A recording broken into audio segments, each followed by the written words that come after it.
The lucky and unlucky title tracks can be progressed at the same time because when a positive outcome happens, you get points towards your lucky title, and when something negative happens, you get points towards the unlucky title. So you can be going for both of them at the same time. The main way you get your lucky and unlucky titles up are by participating in games of chance during special events, such as the Canthan New Year and also the Winter's Day finale, which is kind of over already. Now, these games of chance consist of buying tickets and standing in a ring doing nothing. So it pretty much takes zero skill, which is why this video is so redundant and unnecessary. It's hilarious, but I'm making it anyways. Alright, in the Xingye Boardwalk during the Canthan New Year and the Dragon Festival and during some other special events, there are 2 games of chance. There's 9 rings and Rings of Fortune. Rings of Fortune is the one with a whole lot of rings, and 9 rings is the one with 9 rings. If you're actually serious about getting this title up, go to 9 rings. Don't even bother with Rings of Fortune. So pretty much in the Canthan New Year, you can just buy tickets from the festival ticket guy.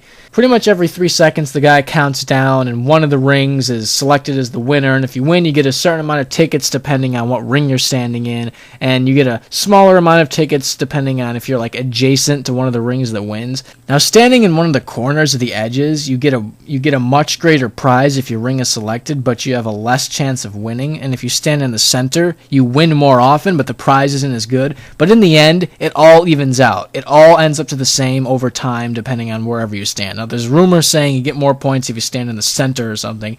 It doesn't matter, because over time, it all evens itself out, and you get the same amount of lucky or unlucky points, no matter what happens. Playing in 9 rings costs approximately 3,048 gold an hour. And if you want to max the title, it's going to cost you an approximate 2,206 platinum. That's a little over 2 million gold. Now, say it's not the Canthan New Year and the boardwalk isn't out and you want to get your lucky title up. There are other ways you can do that too.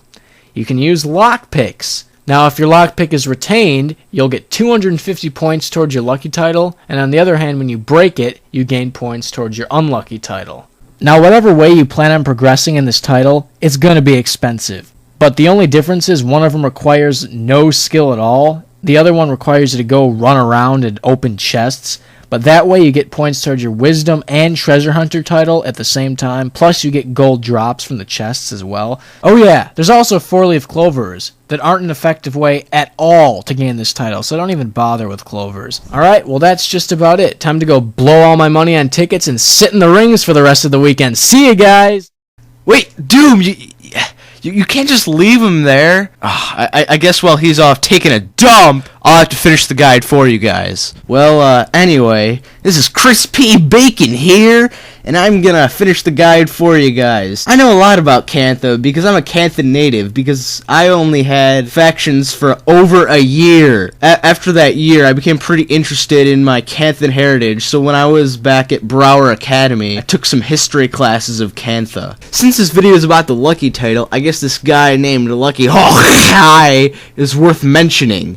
You can play rock, paper, scissors with him for the cost of 1 lunar token. And then, if you win, you can get a sugar blue drink. Another thing that requires luck is the Lunar Fortune Giver in Xingye Monastery. In exchange for 3 lunar tokens, you can get a Lunar Fortune, which can give you several things, and if you're really lucky, it can give you a Celestial Tiger, which are worth a lot of money. However, neither the Lunar Fortune Giver nor Lucky Hawkeye give you lucky points doing their activity. One last thing. On the day of the finale, when everyone's shoving food down the tigers' necks, if you come to American District 35 in Xingye, you can meet Doombox, me, and other KOE cool cats. Well, that pretty much wraps it up for today's guide.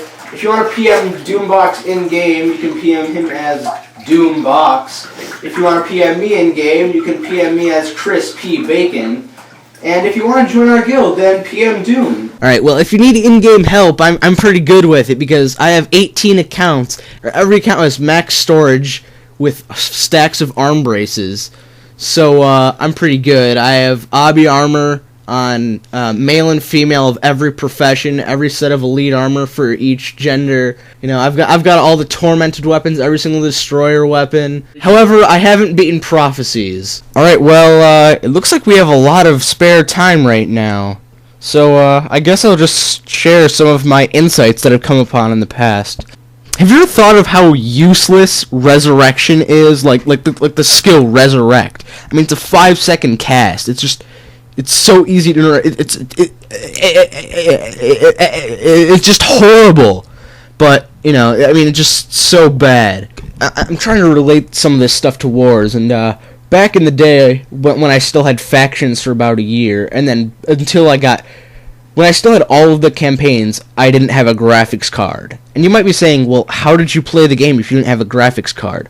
Well, every computer has integrated graphics, which allows you to run the computer with bad graphics. They're bad.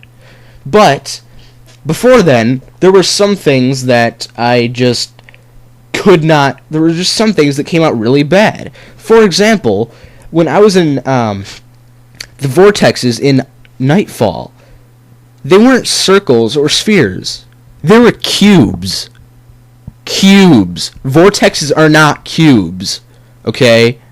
Second, when Doom and we were doing a quest that was in Eye of the North, there was a part that was made of water, and I didn't realize what it was. So I went, "Hey Doom, is that icy lava?"